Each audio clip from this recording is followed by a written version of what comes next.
Skarloey had been to the works to be mended. He felt much better. Rusty the Diesel was helping him off his rail car. Skarloey hadn't met the little diesel before.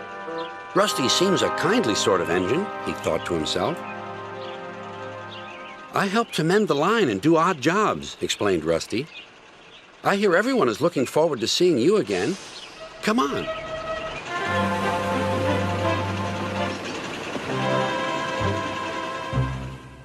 Peter Sam was feeling depressed. He was still getting over his accident, but he wanted to start work again. Sir Topham Hatt wouldn't let him. Another day's rest will do you good, he said. Besides, I've got a surprise for you. For me, sir? How nice, sir. What is it, sir? Wait and see. The surprise was Skarloey.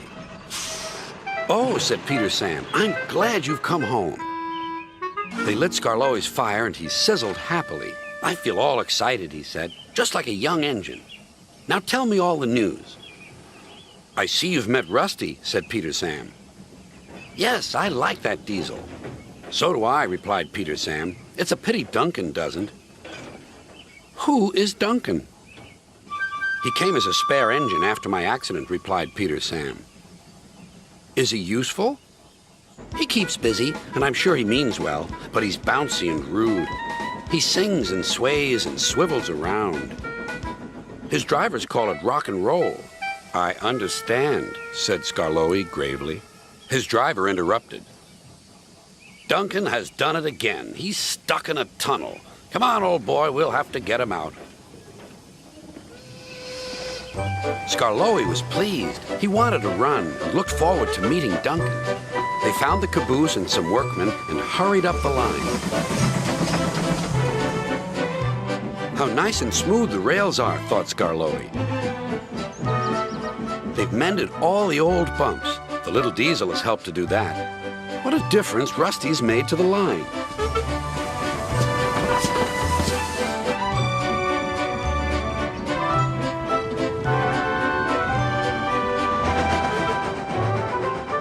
Quite soon, they found Duncan. He was stuck at the far end of the tunnel, and he was very cross. I'm a plain, blunt engine. I speak as I find. Tunnels should be tunnels and not rabbit holes. This railway is no good at all. Don't be silly, snapped his driver. This tunnel is quite big enough for engines who don't rock and roll. It took a long time to clear away the rocks and set Duncan free again.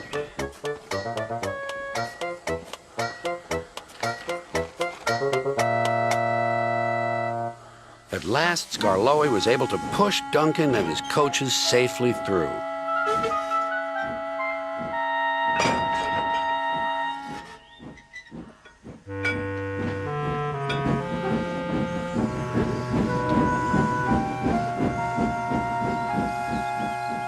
The caboose was left on the siding, and the workmen stayed to make sure everything was safe.